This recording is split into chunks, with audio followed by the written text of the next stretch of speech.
Reconciliation with Christ Ministry asibuyeleni kuKristu. Mlaleli ngiyakholwa ukuthi ungathi nethete ulalele ilizwi lenkosi linamandla ushintsha impilo yakho. Ake sithi sisangena nje sithi uNkulunkulu akamlahli umuntu asaphila. Amen. Enjoy. Ngiyabingelela kubalaleli beVoice of Hope kuphina kuphi labakhona khona. Mlaleli njengoba sisho ukuthi uNkulunkulu akamlahli umuntu asaphila. Nawe mlaleli ubalekile. Siyambonga uNkulunkulu osigcinile solo kusagcina nakuleli viki leliphelile. Kuze kube namhlanje life goes on. uNkulunkulu sibekele for a purpose kulomhlaba ukuthi siphile ukuze sigcwalise ipurpose yakhe ngetimpilo tethu. Namhlanje ngifuna mlaleli ukuthi sibuke kafushana the journey of life ukuthi impilo it's a journey. Kungako kubalekile ukuthi uma siphile emhlabeni kumele siconze ukuthi sisetuko lehambo we are not stagnant. Kumele kube ne life, kube ne progress, kube ne movement legisa phambili ngempilo. Whenever you actually wake up in a day kumele ukuthi ube ne vision lo wathi ukuthi I live for this purpose. Ngiphila ukuthi ngifuna ukugcwalisa lokhu uNkulunkulu angilethele kona emhlabeni. Mlaleli njengoba sisho namhlanje sifuna kubuka nje ukuthi life it's a journey. Ilahambo uyabona nje lo uyayichaza ukuthi impilo iqalaphi labayatiko njenga live la uNkulunkulu liyasitshela kuJeremiah la athi uNkulunkulu noma umprofeti umasabhala ukuthi uNkulunkulu wamati aseswini sikanina asengabona ngamehlo enyama. uNkulunkulu abemati ukuthi utawuba khona emhlabeni. Kungako kufuna ukwati lokuthi wena uvela from the invisible world, eveni likamoya lelingabonwa ngamehlo enyama. Manje ngathini yonke into lekhona loyibonako emhlabeni kumele uqonzisise mlaleli ukuthi ivela from the invisible world noma eveni likamoya. Live likamoya ke likhulu kunale live lelesikulo the physical world. Umanje ubuka ngisho kwakholwa lokhu kumele exercise kubonise ukuthi siyakholwa kuNkulunkulu lo ngabonwa ngamehlo enyama, the invisible world. La uNkulunkulu ahlala kulo, it is the actual world or realm lapho uNkulunkulu kahle kahle yonke into ayisusela khona. Nawu ke mlaleli uma siphile emhlabeni uyabona kube khona ukukhuliswa uthi uma ukhula kube netigaba londlula kuto. Lesikhathi uyesikoleni ufunze uthola umsebenzi, lesikhathi labanye baphinze bashade labanye bangashadi ngenxa yetizathu letitsite, labanye bathola imisebenzi labanye bangayitholi imisebenzi. Kumatima empilweni life it's a fight. Uma futhi sengijula kakhulu ngisuka kujeni ngiya nalaphana Paul mathi khona we don't fight against flesh and blood but sibambane netiqhwaga nato tikhona ti-live likamoya noma ungatiboni ngamehlo enyama but tikhona timelene nempumelelo yakho. So ke impilo ke mlaleli it is a journey. Uma uqhubeka ukhula awukemi indzawoye njengoba nje lishona langa kusasa ngeke kufane namuhla. Lesikhathi losiphilile siyakhawunta empilweni yakho. Kubalekile ukuthi usebenzise kahle because isikhathi it's a very important commodity.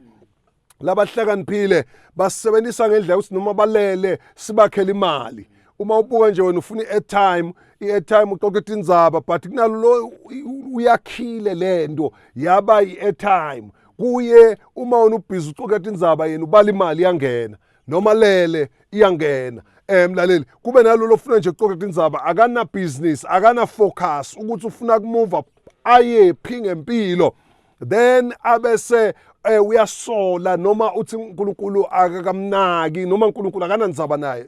uNkulunkulu akamlahli umuntu asaphila, uyamnakekela umuntu.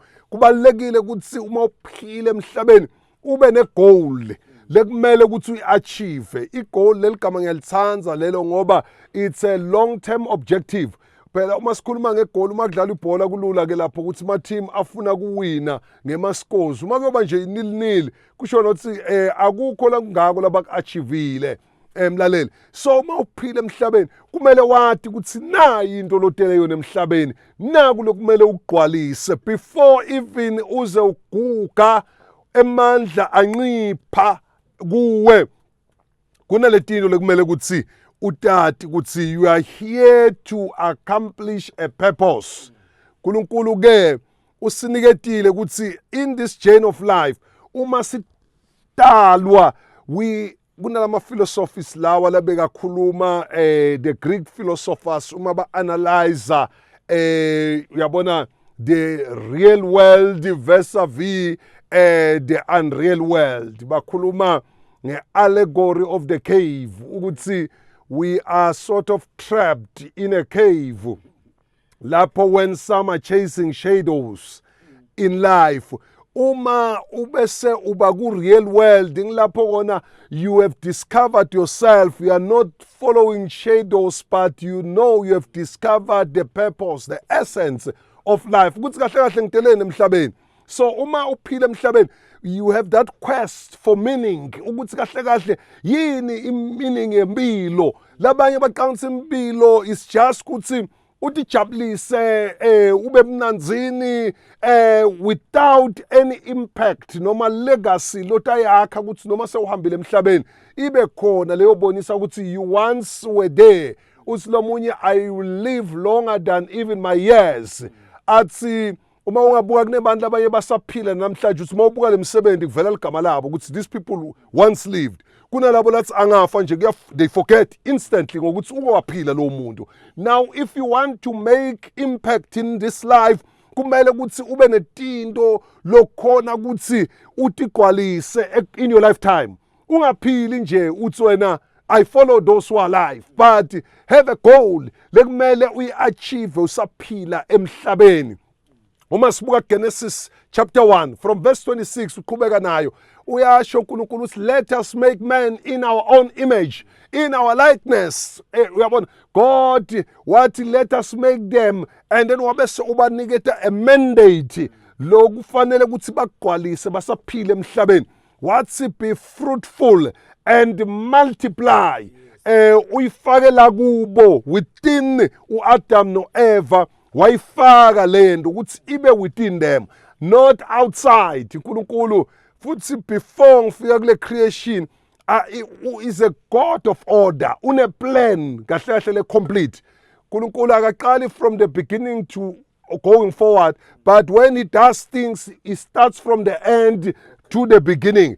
Akathi umadala umuntu abese uyathi buta konje lo muntu utawudlani. uNkulunkulu had a complete plan.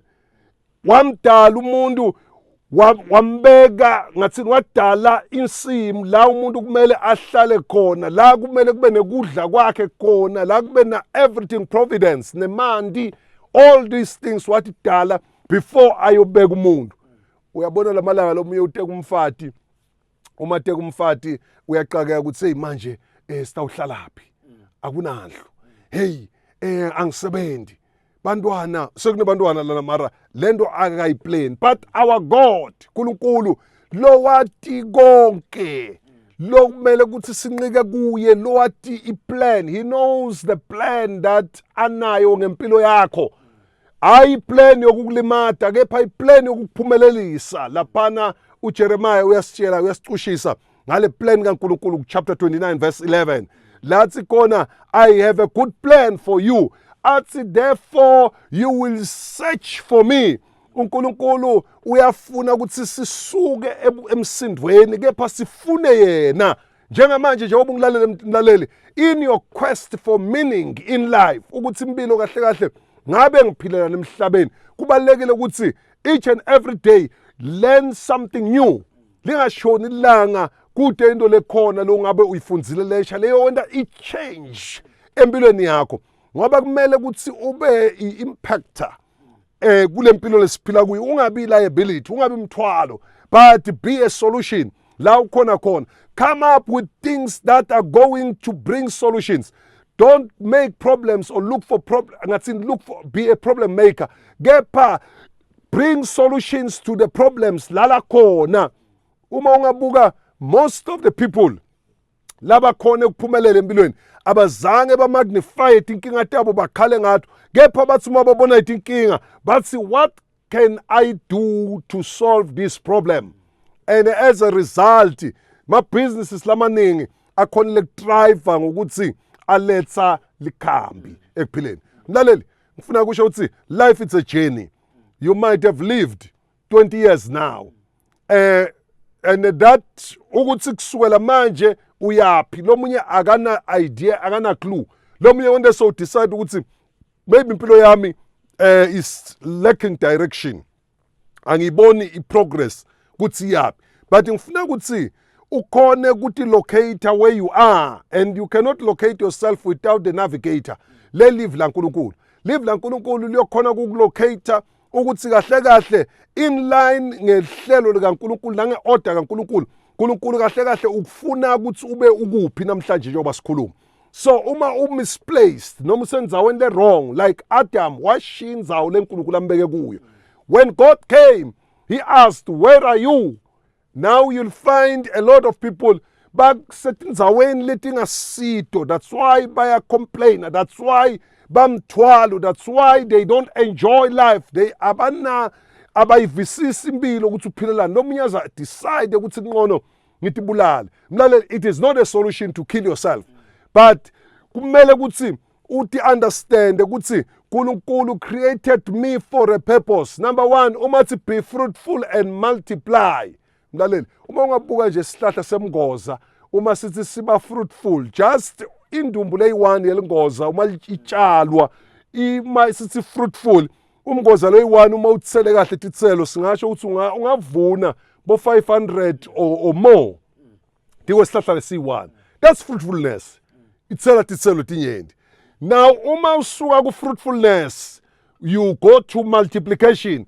Siyasuka lesihlahla uma sikhala mangoza lethangu 500 leso sihlahla sesikhona ukutitshala leto tindumbu tiyosinika titselo maybe leti asithi nje 500 trees ube suthi multiplier ngalabo 500 each ukuthi ti producer lokho, you'll get a big number of output lo khona ukuthi ukhona ukuthengisa when they business lenkulu. So uma likhuluma ngale multiplication, uNkulunkulu uthi la kuwe kumele ukuthi that gift layifake ngakuwe isebenzise ikhone ukuphindza ukhule ukhone kwenda impact etimpilweni tebantu. Mlaleli, ake ngiyibeke nje ibe simple lento leyo, ngoba lo munye utathi mina angitiboni ukuthi ngingamultiply kanjani, ngingathinza kanjani impilo tebantu. Uthi lo munye I invested time ebantwini, ngibanakekela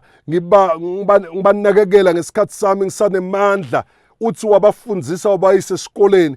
Labo bantu namhlanje babo dokotela, labo bantu namhlanje babo engineer, just ngoba uthi umanakekela le few angathi ukuthi in the long run labo bantu bayomnakekela ebudzaleni bakhe. Manje sewugugila kanamandla, but bamthwetha isebenti unemandla, uthola kudla noma ngabe yini la ifunako. Why? It is because usebenzise le talent lanalo kahle.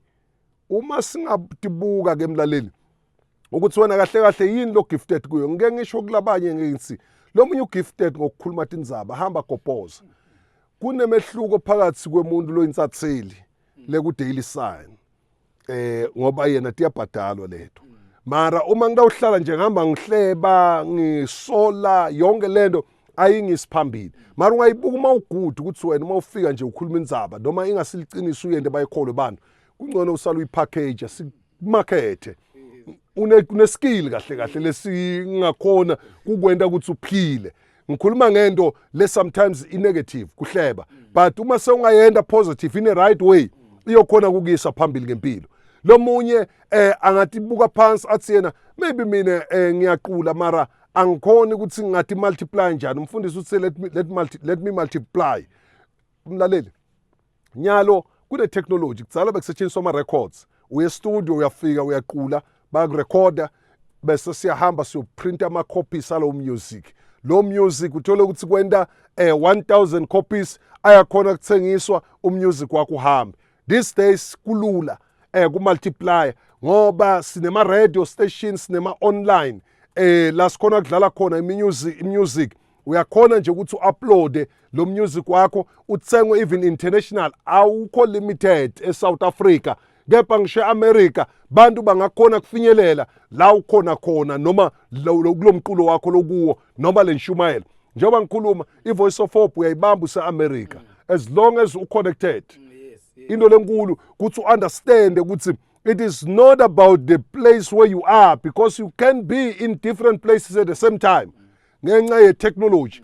I-technology umuntu naye lo asebenzisa kuhlakanipha lenkulunkulu amphe kona ukuthi angenda njani in that journey of life. Wafunza ngema-mistakes la wenda kulama mistakes akazange give up ekuhlulekeni kwakhe, but he said I will keep on fighting until ngiba ne-breakthrough kulento lengiyendawo.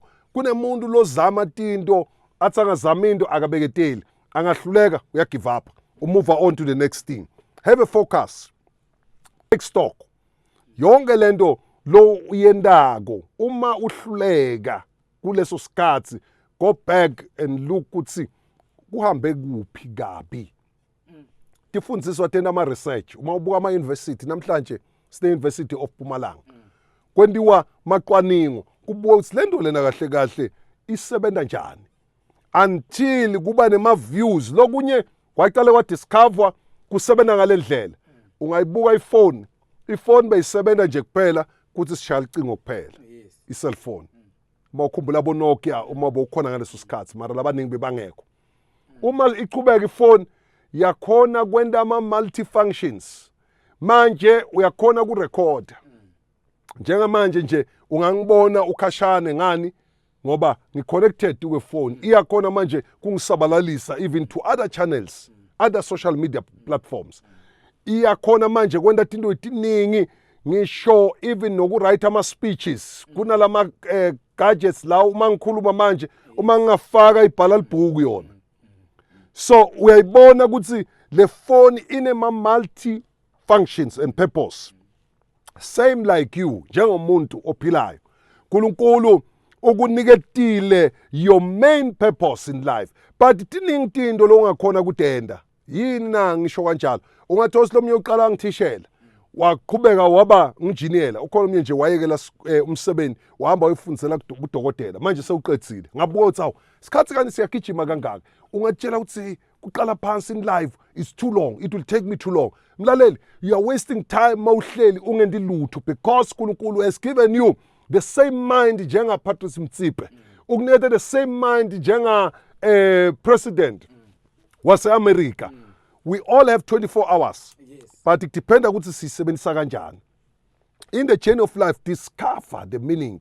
Ukuthi kahle kahle wena uteleni la emhlabeni. What is your purpose? What are you good at? And then when the impact, once you have that discovery. And the best thing to discover yourself is to use the manual, which is the word of God. Uma uthenga i-Mercedes-Benz noma i-Toyota, you will get the manual leyo guide ukuthi le moto ifunctiona njani ukuze ukhona kuyisebenzisa ngendlela engiyo. But if you don't follow it, uyotithola usenkingeni ingasebenzi ngendlela yakhona noma igcine ifa iba stagnant.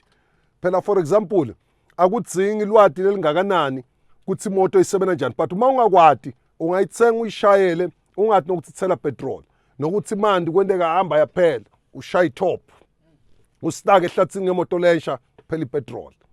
But bafaka igauge, ufuna ubuke lapha ukuthi ioperate njani. Nemuntu udalwe ngomfanekiso kaNkulunkulu, uNkulunkulu mbeka ujourney of life ukuthi mawuphila emhlabeni, let it not be just the number of days, but akube nento loyo idiscover empilweni leyo letha i-change, leyo letha i-solution etimpilweni tebantu. Ema problems lamaningi namhlanje sinawo ngoba kunebantu laba give upile noma labathi baba troublemakers. Bahamba nje bafuna kwenta tinto letingekho right. But uNkulunkulu has not created you ukuthi ube a problem, but be a solution maker.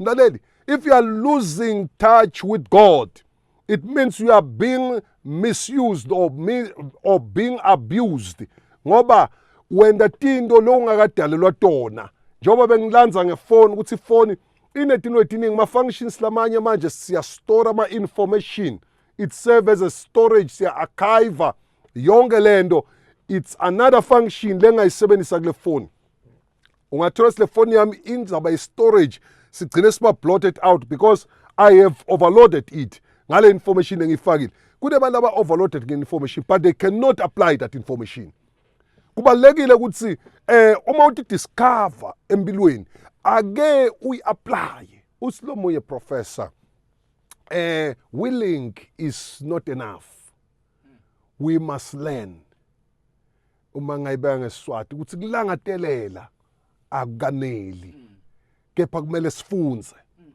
aphinze athi kufunza futhi akukaneli kumele sibe nelwati aphinze aqhubeka athi lwati kwalona alikaneli kumele silisebenzise sili-apply so willing is not enough we must learn ungalali uphupha uthi wena hey I'm willing to become a president you don't even empower yourself learning is not enough you must know nabafunzayo mara ungambuthi sibekafunza njengoba kuyobhalwa ama-exams mlaleli ungivile lapho grade 12 God is there to help you to understand certain things so if you learn it's God who can give you understanding ngoba sometimes you can learn but without understanding so it is not enough to learn but you must know the knowledge ungathi overloada ngayo but it's not enough apply it knowledge that is applied properly ngiyo lekhona kwenda impilo yakho ibe impactful mlaleli ngiyaku-invite ngiyaku-challenge never give up God has never given up on you people might have given you up on you people might have called you by names people might have rejected you but let me tell you God has not forgotten you let me say this you might have made a mistake but you are not a mistake kunebantu abathothi vele wena you are a mistake because you have done a mistake kwendeke wenda into wathola umntwana before uqeda isikolo vele bantu they've given up on you but I'm telling you God is a God of a second chance ungabe kwendeke wenda liphutha wamosha ubudlelwano bakho nebatali bakho but you can still go back and mend that broken relationship mlaleli even in families siyabona in Mpumalanga ngathi ma-families lamaningi saholwa ngibomake lakhulisa abantwana ngoba yini likwaningo likhombisa lokho kuthi kumbe labo babe labanye bahambile baye eGoli bayofuna umsebenzi noma in other provinces or somewhere else bafuna umsebenzi or labanye basemajele ngetizathu letiningi letingaba khona kepha sithola abantwana namhlanje bakhuliswa ma-single parents labanye bakhula within parents now we have a challenge ukuthi labantwana mabakhula i-guidance bayithola phi na where we need God's intervention to raise champions who will also have a burden to look after them mlaleli sathandaza ngiyaku-invite ngiyaku-challenge khona abanye baqale itikolo labanye baqale ma-daycare labanye baqale ma-bursary schemes to look after orphans or orphanages to make impact over their lives not ukuthi wena you have to gather wealth kunalomunye wathi uma sanemali leningi wangathi nokufutayinda njani why it was because he didn't understand ukuthi le mali was not there to just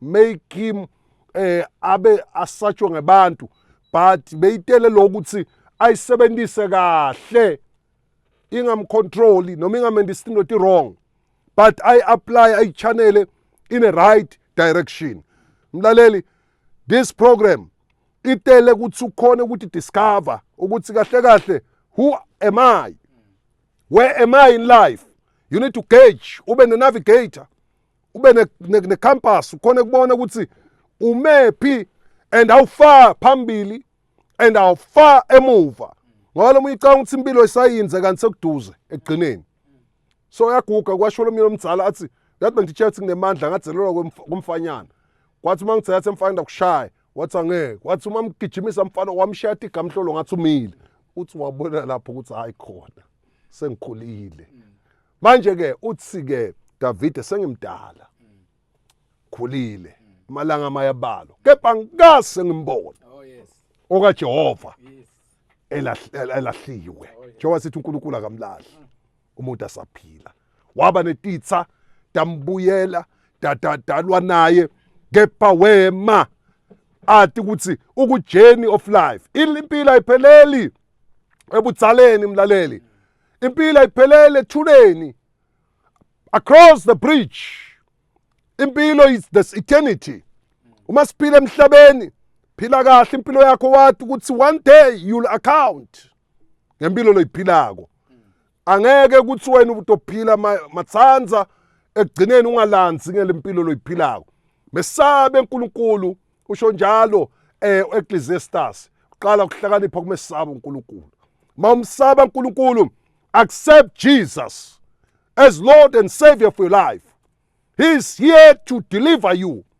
Sathandaza mlaleli kungabe khona tinkinga lobukene nato noma abantwana bakho abaphumeleli but namhlanje ufuna ukukhuluma amandla lakhululako laleli kunokwendeka usempini uyahlaselwa moya bumnyama ilwa nawe namhlanje there's a dunamis power leyo unlocka you will never be stagnant again empilweni yakho we are releasing you to propel to a higher mark of your calling to move up higher so that kubonakale ukuthi wena you are here for a purpose in life ngiyakhuleka mlaleli it starts all only with acknowledging Jesus as Lord and Savior uma ungaminvite namhlanje uthi Nkosi Jesu come into my life I realize I'm a sinner I cannot save myself he is here noma uyagula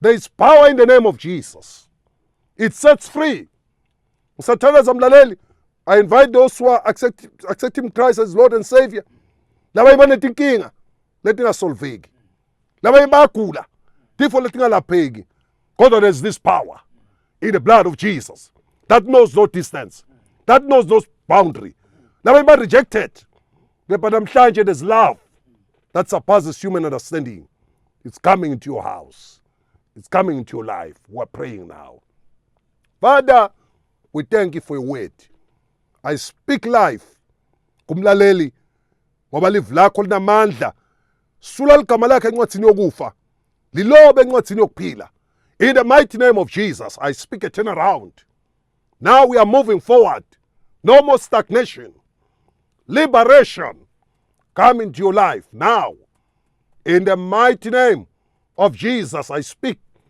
healing freedom thank you Lord it is done in Jesus name we have prayed amen be blessed